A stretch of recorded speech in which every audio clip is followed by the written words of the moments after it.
The views and opinions expressed by the guests, callers, and hosts on this and all Rense Radio Network programs do not necessarily reflect or agree with those of the network, its commercial sponsors, its radio station affiliates, or internet broadcast platforms. In these controversial times, we believe the First Amendment and freedom of the press are absolutely essential to the survival of our nation. Thank you. And now, enjoy the program.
Gerald Celente night, and our good friend of many years has stepped into the year 2015 as all the rest of us and is watching things unfold.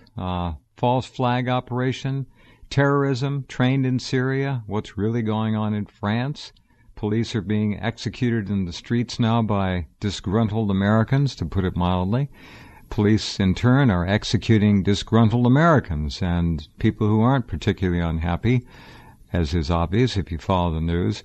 It's clear we are on the precipice of remarkable race war potential. This can be triggered at any time by the controllers. We're really sitting on a very, very pointy surface, not comfortable at all.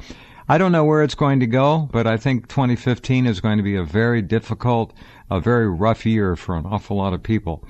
And the master of trends himself, of course, has his newest projections out.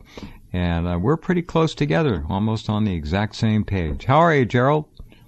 I'm very well, thank you, considering all that's going on and how sad it all is. It really is. It really is.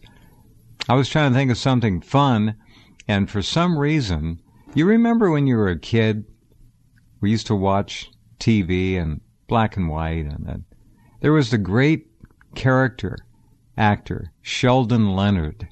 Oh, sure, I remember. Nobody talks about him. He's forgotten. He was wonderful. There were so many wonderful ones. Oh, Bill man. Silvers. Oh, thank you. Yeah, I mean, one cat after another. Groucho Marx. Groucho, You Bet Your Life. I remember, Steve Allen. There's one smart guy after another. And they were smart, too, right? We got these guys that people think are funny, like Stewart and Colbert, and then they're nothing. They're zeros. Well, even worse, this Jimmy Kimmel and Jimmy Fallon, the Tonight Show successor. Look, Johnny was the king. There'll never be another Johnny. These guys are cut out cardboard, vapid morons. There's nothing there. And the sad part of it is the audience laughs on cue. They're idiots. Yep. Idiots. Yep. I'll tell you. It's a whole different world. You may have missed him because I just got onto this about 4 or 5 months ago, 6 months ago. The Late Show, after a very tired and worn out David Letterman, is this guy named Craig Ferguson, who's now off the air. His last show was a week ago or so. He was witty, humorous, in his own way, I feel, the best since Carson. And really? he was there running 10 years on the Late Show after Letterman. And I guess he came to the end of his contract. He's giving hints he'll be back. The guy was incredibly creative. You could see him thinking on his feet, funny, smart, bright, great-looking set, tremendous rapport with the audience, completely different than any of these other idiots who are out there. Completely different. He was gold. And I hope he comes back soon. 50 years old, I think he's way young enough, so we'll see. Craig Ferguson. I remember back in the day, when I was a young guy, when everybody, you fell asleep watching Johnny Carson. You sure did. It was a ritual. Well, it was a 90-minute show in the beginning for years. Yeah, oh yeah, and I mean the funny, and of course I'm up here in Colonial Kingston. And we're right near the Borscht Belt, where a lot of these people came from. Yeah. The Shecky Greens, one after another. They did. Yeah, they were a riot. That was their training ground. Yeah. Yeah, yeah. So it's actually we were talking about this 2 weeks ago as we were finalizing the trends, and I said to the crew, America has no vibe. There's no vibe out there. No, there isn't. Yeah. That's really well said. Yeah, it's on empty. It's Justin Bieber, Miley Cyrus, whoever her name is. I mean, it's Obama, it's Bush. I mean, I have to tell you though, I'm so excited, Jeff. We're moving into the presidential race of 2016, yeah. And I'm so thrilled that it might be either Jeb Bush or Hillary Clinton. I can hear the awe and happiness and anticipation. Well, yeah, in your we're voice. A nation of 320 million people. And these are the best two we got. These are our best and brightest. They're the best what two. What a wonderful country it is. And we got to go through this bullshit for 2 years. 2 years. 2 years. And the prostitutes keep pumping them up like these are decent human beings that we should look up to. Exactly. Now, it's disgusting. It's a sham. This is no democracy. It's a bunch of elites putting their. I've said this over and over and over and over again. If you want to see what has destroyed America, you could count it up in 6 words: Harvard, Princeton, Yale, bullets, bombs, and banks. Amen, brother. Amen. You don't need any more proof. No. And you know why? Because they are better than us. I went to Harvard. Just ask them. I went to Yale. You're privileged. Yeah, I sucked up, bowed down, was born on third base, and thought I hit a triple. My name's Mitt Romney. I love that one. Yeah, I'm named Mitt. Now, Slick Willie, by the way, he'll wiggle out of this one just in time to come. Another one, huh? Another scandal. Yeah. And I love it too. They got that dirtbag Dershowitz in this too. That is the most fun thing I've seen in the news in a long time. Did you see that little Slimer squirm on the news? No, I missed it. That Dershowitz. Yeah, he's threatening to sue all the attorneys who are going to sue him. He is suing. He's a real piece of crap, that guy. Oh, disgusting guys. They're all disgusting human beings. Yeah, and they trade in 13 and 15-year-old girls. That's pretty classy. Pretty classy. Yep. Well, here we are. Epstein, his little black book was stolen by his houseboy, who 60 years old, who suddenly came down with cancer and died 3 days ago. And they can't find the book. So, I know. We know the game. Yep. All too well. And it's been going on for centuries. Yeah. Well, it's amusing to watch the revolving door here. They come and they go. They come back again and again. The neocons, they come back again and again. Now, in France, it's the same thing. Little Sarko is now back leading the opposition.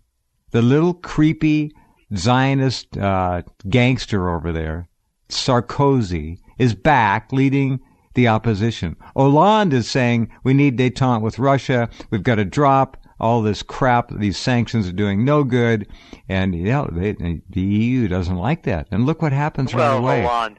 Yeah, I mean, because they're losing money, they're going into the crapper. Exactly. And now Europe is, because Europe does a lot of trade with Russia, Russia's now cut off a lot of Europeans that were particularly in agriculture. They had that big ship deal with France that they won't deliver the ship that's costing them billions There's of dollars. Two of them. They're Mistrals. They're helicopter aircraft carriers, and they're sitting there. I think that Hollande will release them. And I wouldn't want to be Hollande because they kill people if they get in the way. He's really bucking the trend there. Yeah, he's going to fold. They usually do. Little nothing. You see what they're doing now? They're calling another new war on terror over there now. Oh, come on. Yeah, and this is the guy that also invaded Mali. He can't get over that French Indochina trip, you know. Well, they're down there protecting uranium and yellowcake. That's right. Right at the Niger border over there. You know. See, Gerald knows. That's why I always beg you, please go to trendsresearch.com and sign up. You're going to get the best of the best. Jeff, you know, we had a conference here in December. Yeah. And we had, we filled up, and what we released the top trends of 2015. It's a 5.5-hour conference, high quality broadcast. HD. And people can purchase that as well. They can be there. I don't travel anymore. I just won't. No, they could get it, online. Yeah. I mean, I'd love to come back and actually, if I were to be able to go to anything anymore, you would be right at the top of the list. Well, listen, I don't like to travel anymore either. I mean, it made it so, as I said, there's no vibe and no fun. I'm a New Yorker, I can tell by the accent, I'm a guy I was born in the Bronx, and I used to go, Times Square now in New Year's Eve is like a war zone. Yeah. It's a war zone. Yeah, and you know what it is? These terrorists are gonna come down the East River, I told you, and they're gonna go through the sewer pipes, and they're gonna blow themselves up in Times Square. So, yeah, and now here's the thing. Now all the cops, they're snubbing de Blasio, and they're on strike basically. Yeah. And the city's working fine. Yeah. It's doing great. Funniest They're not thing, busting people's chops for doing nothing. The cops that bow down to the big guys that only break our chops aren't breaking our chops anymore, and the city's running fine. And then people say, well, Celente, since do you remember what happened back in the 70s and the mid 80s, and when the little crime in the city, and a good thing they clamped down. Hey, grow up. The reason why it stopped is because New York City is now mostly foreign. The prices of apartments are through the roof. The whole place has been gentrified. There are no more neighborhoods left. Every place is Sutton Place. That's sad. That's why there's no crime. Yeah. Because there's no people left anymore other than the very rich. And the only people they're stealing from is us. And they do it through the banks and Wall Street. So they got rid of the petty criminals, and they got the real big mafia up there on Wall Street that are robbing us. That's why crime has decreased in New York. You can't afford to buy anything there. And now people from Brooklyn can't afford to live there anymore. No kidding. They're out. Oh, yeah.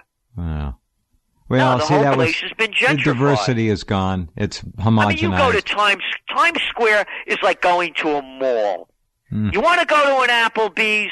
Haven't seen a Starbucks lately? Want to see a TGIF?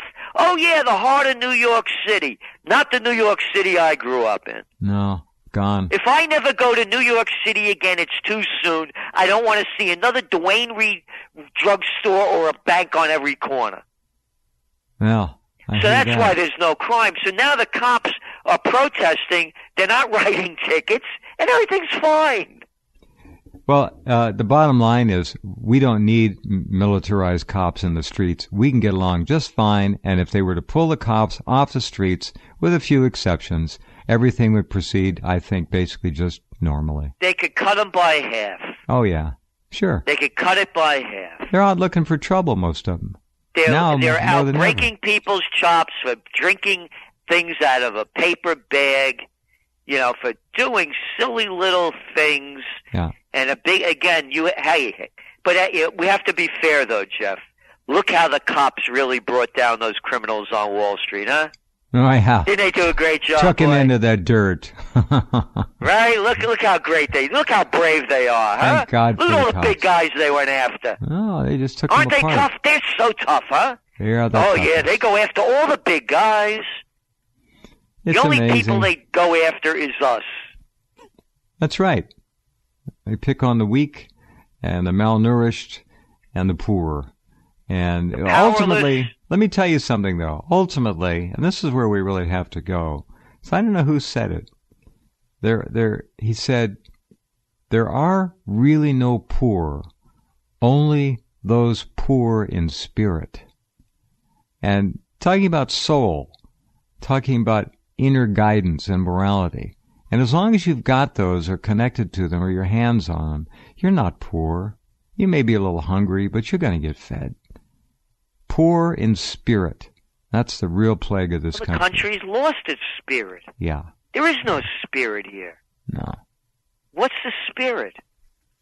No, it's the spirits of what can the country do for me? It's Jack Kennedy taken to the extreme, the wrong way. What can America do for me? Look, they're already bitching about next year's food stamp cutback. 1 million people are going to lose their food stamps next year. God forbid they should have to get creative in life and do something. There's always opportunity, no matter how in the hell hard things get. There is always opportunity for people who want to get up off their butts and do something. Well, again, yes and no. Yeah, I know what you're talking about, and there's a huge class of that. But then you look at the data coming out. You saw the Pew Research Center study that came out 2 weeks ago. Oh, yeah. Yeah. The gap between the rich and the poor now is wider than it was bigger. during the Gilded and Age. never going to go the other way again. It's only going to continue. They have succeeded. Unless we change it. Unless we change it. They have succeeded at this point, correct, in wiping out the middle class. It's mortally wounded and being dribbled down into the new two-tiered lower class that the controllers, wanted. And will Americans be able to wean themselves? I want to say another thing about TV. I am stunned at the magnetic pull it has on the mind. And I'm pretty smart. I'm not dumb. You and I, if we sat down and watched TV, we get sucked right into it too. They do it with colors. They do it with pacing. They do it with camera shots, camera angles. God, the laugh tracks are the most offensive thing I think television's ever invented. But it's everywhere now. Everywhere. Everything's a laugh. The big laugh. You can't lose. Anyway, and some of these commercials are being produced like they're mini motion pictures. A 60-second commercial, it looks like a preview at the movie theater. Coming attraction. It's a full-on, knock-down, shoot-'em-up, bang-bang. They got amazing commercials. So, I mean, it's not a moment that you can't easily pull yourself away. It doesn't work that way anymore. It's hard. No, it's and that's why the propaganda through the mainstream media is so powerful. Propaganda through the media is overwhelming. Overwhelming. You go into a room of people watching TV, and look where their eyes are. Look at the expressions on their faces, and you'll get it. They are gone. They're under control. I found this out about, 6-8 years ago. I was in a Walmart, and there was a TV up high selling tires or something, but they had all kinds of, like a channel. And I looked up, and about 3 minutes later, I found myself still looking up at it. I said, what the hell am I doing? What am I doing here? And then I started watching what they were doing, and they were keeping it. The pacing was such that you didn't want to look away because you might miss something. And it's really an art. These people are very smart about how they do this. And there's just no way to really easily get up and walk away from most of it. For most people. I can, but it does take a little effort sometimes. The colors, the pacing, the movements of the camera, and then they got that flicker. Remember when it went all high HD? Everything had to be HD. Well, there's more to HD than we know. It was all about control, mesmerizing, and pulling people into the programmable loop of that beta, alpha, theta. You're getting into deep alpha, almost theta. You're there. You're in a deep mind state. And at that state, you can no longer pass moral or any kind of psychological judgment or evaluation on what's going in. It goes right straight into your subconscious. No impediments at all. That's tough.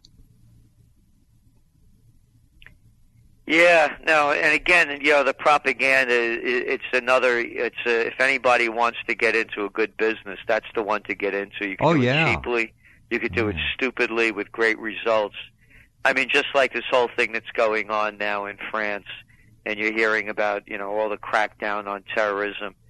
I mean, And they're cracking down on the public, folks over there. Of course. They're taking away more liberty and more freedom from the French people. It's the same thing we've seen here after 9/11. That's all it is. One country after another, Australia, UK. Yeah.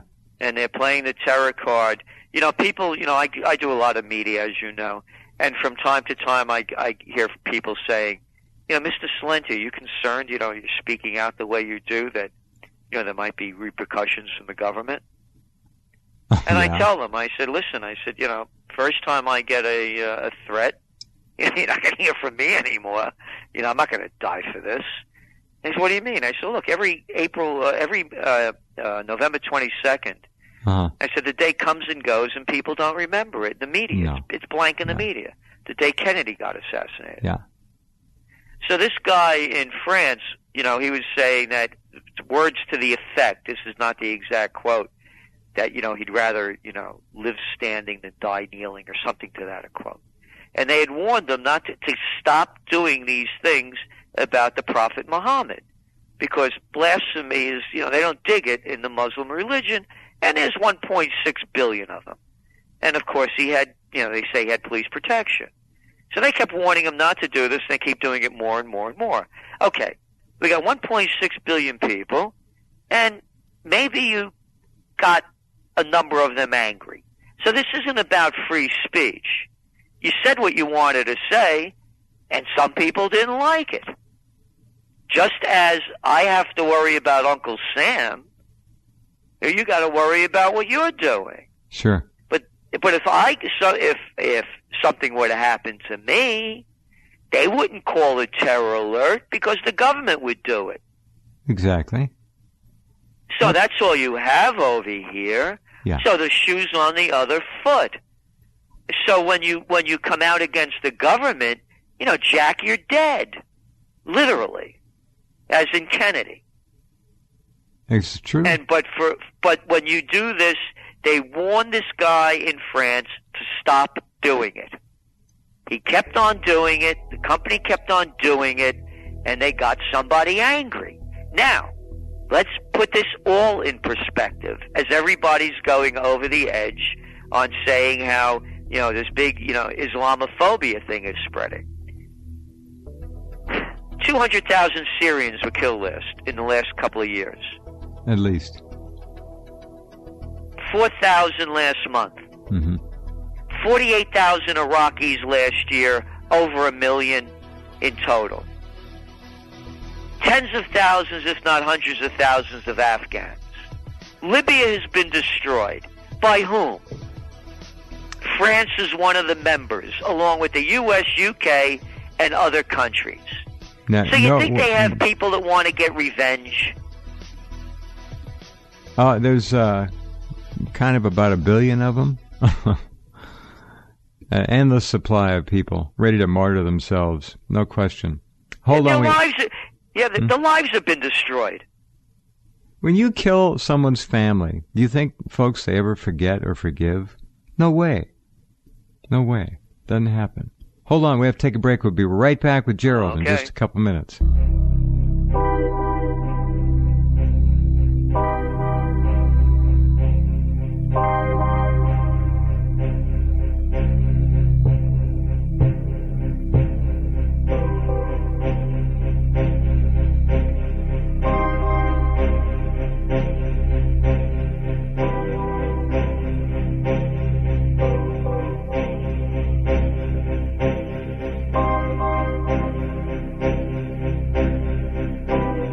Okay, we're back with Gerald. The Brilliant Trends research, the latest edition is out. The journal is extraordinary. I always try to I can't begin to approach what you do with the volume of stuff that comes across my desk. I put it up around the clock. Sometimes 130, 140 stories in a 24-hour period, but they're all thought out. They're all culled. I rewrite the headlines. I sequence them. I format them. Try to make them work like you do, but in micro. And you look at the headlines, and all you really have to do at Rense is read the headlines, and you'll come away with a pretty good feeling of what's happening in the world. I don't mean good feeling, but a pretty good understanding of it. It's kind of like a daily journal. French manhunt. If you just read this, you'd have it for the day. French manhunt continues for 2 suspects. Police in France swarm forest in huge Hebdo manhunt. Hebdo killers armed, trained in Syria. U.S. cartoonist in Washington State hiding now for 4 years after Islamist threat. False flags, Operation Gladio, and the Hebdo incident. France announced carrier for Gulf Day before Hebdo. It sounds kind of funny. Better rewrite that one. Parts officer shot dead the day after in Paris. As a woman police officer was gunned down, so the killing hasn't stopped there. Like I said earlier, this can go on anytime, anywhere, Gerald. They could do it here. Look at the racial issue already.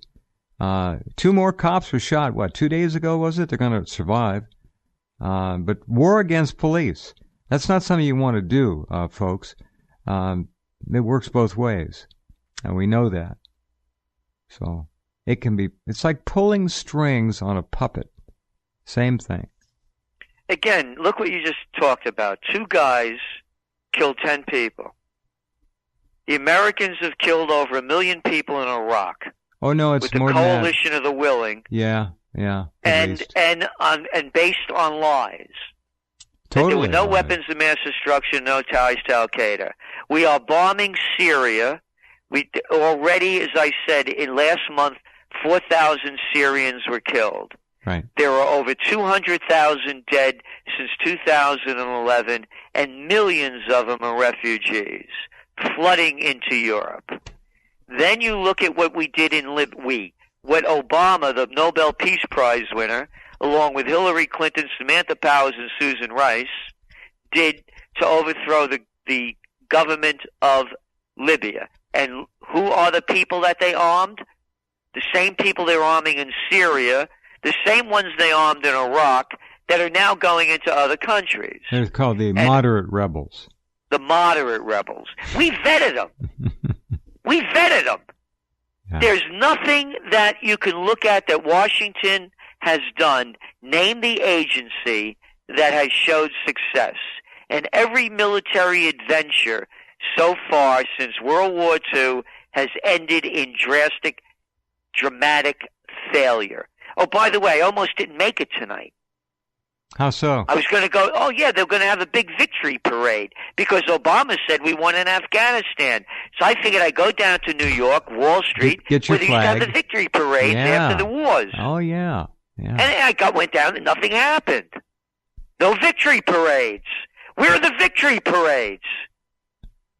He actually called for one and nobody showed up. No, I'm just being sarcastic. Oh, okay. They called it a victory. I got it. So I figured, hey, they must be having one down on Wall Street. 13 years of killing and maiming our own and their own, and 2 million, not 2 million, at least 2 million dead in Afghanistan. Well, then we're still there. We're not getting out. There's a lie. I know. It's all a lie. What I'm Every saying damn thing is they that, tell us is a lie. So what I'm saying is, when there's blowback, 2 people kill 10. Yeah. It's a reason to take everybody's rights away and call it a war on terror. But kill millions here and there, hey, what's for lunch? Just a statistic. That's all it is. We had 2,700 dead on 9/11, and look at the mileage the controllers got out of that. Yep. Amazing. And look how many they've killed in retaliation. Amazing. Yeah, millions. Oh, 2 to 3 and you know million. the other phrase that I despise. They talk about Obama when they all do it when they talk about we're going to bring them to justice. That means killing them. It does. We're going to bring, boy, if somebody says we're going to bring them to justice, well, that means you're going to kill them. Yep. They ain't going to bring them to justice. No. There won't be any trial. Well, do the cops shoot to injure anymore? No. No, they shoot to kill. They don't want any courtroom appearances. They take and then, them out. by the way, that all of that torture, that really made big news too, huh? Completely out of the news, the Gone. CIA torture. Gone. Just like that. So easy. Remember Operation Northwoods, folks? Some of you, if you haven't read it, go read it. Operation Northwoods. It talks about how the CIA in the 1950s and early 60s was controlling the media to the extent that they bragged openly amongst themselves that any major newspaper could be forced to carry any story they wanted, written any way they wanted it, within minutes all around the U.S. And that was in the 50s. They own the whole thing. No, my God, they own the whole media. Nothing they own has everything. changed. So, And you know another one I'm really disgusted with is I'm sick of these politicians ending their speeches with "God bless America." Oh, please. And here's where I take it. Tell me the God that you believe in that approves of rectal feeding. Or pedophilia, or God. But I mean, really, no, here we have a government that tortures people. Tell me the God that approves of that. You know, God loves waterboarding. You know, God loves Guantanamo. Well, so stop with the God bless America. There is no God that would ever condone What's going on here?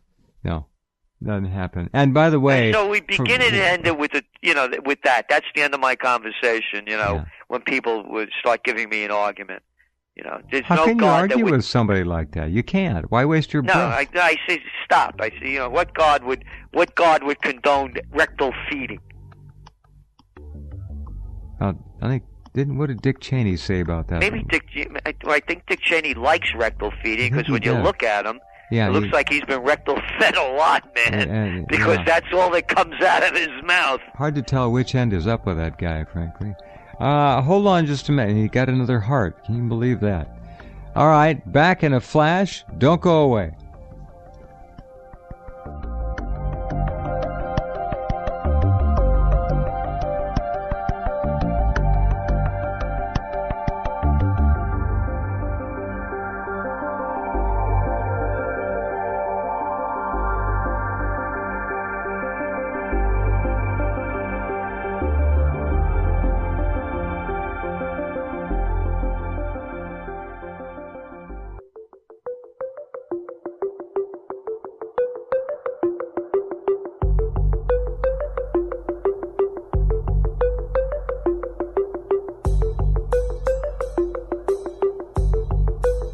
Chiropractor's office in Waterford, Michigan, decided to make a little experiment for all of its clientele. So they took a McDonald's cheeseburger and fries, along with a Taco Bell chicken taco, in the open air, right? Set it on a plate and left it there.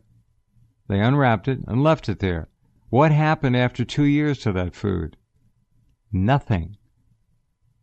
Dr. Jacqueline Vaughn of Vaughn Chiropractic told the Daily Mail Online on Wednesday that she hoped to make people think about what they are putting into their bodies, especially her fast food loving younger patients. She said, "There's no smell. It's basically mummified. You can pick it up, turn it over, and still see the cheese and the pickle and the burger and the lettuce and the cheese and the Taco Bell taco. Even in the summer, when we get the ants won't go near it." Get the picture, folks? Wonder why you're sick? Wonder why Americans are going to begin dying earlier than they ever have before at a median age? It's the food. It's deadly over time. I don't know how else to put it. And that preservative goes into your body along with thousands of other chemicals. So what do you think's going to happen to you? You're going to eventually begin to break down. Then you're going to go to the doctor. What are the doctors going to do? You've seen those commercials, Gerald, on TV. They're hawking pills of all kinds, 60-second commercial, and 45 seconds of it is nothing but warnings of side effects. I mean, it's really funny. It's tragically funny, but it is funny. And then you could thank Bill Clinton for making that happen. That was not allowed on the air until he saw. That's anybody thinks why this guy gets $300,000 a talk? A speech. It's called payback. You think everybody's heard him BS enough for the rest of their life? This guy sold the nation out more than anybody with NAFTA. We mentioned about with drugs allowing them to advertise on TV. That was prohibited. Yeah. Giving away the communications spectrum to the 6 companies that own it all now, deregulating with the Federal Communications Act, killing Glass-Steagall Act. Yeah, how about one giving after another? The Chinese our most advanced supercomputers, Loral, that great Loral satellite launch where the rocket failed and the satellite came down and our crews went over to pick it up after they could get near it and found that it had been stripped of all of its viable electronic American-made and designed and researched components before it was put on top of the rocket. It's unbelievable. And Bill Clinton. I can't wait till Hillary comes in. Well, and just before we leave, Jeff, I just want to go through some economic things here. Yeah, please. With the oil prices, the last time I was on, you may recall, I said these things they're under a lot of pressure because this is a demand issue. Yeah. And has nothing to do with trying to punish Putin.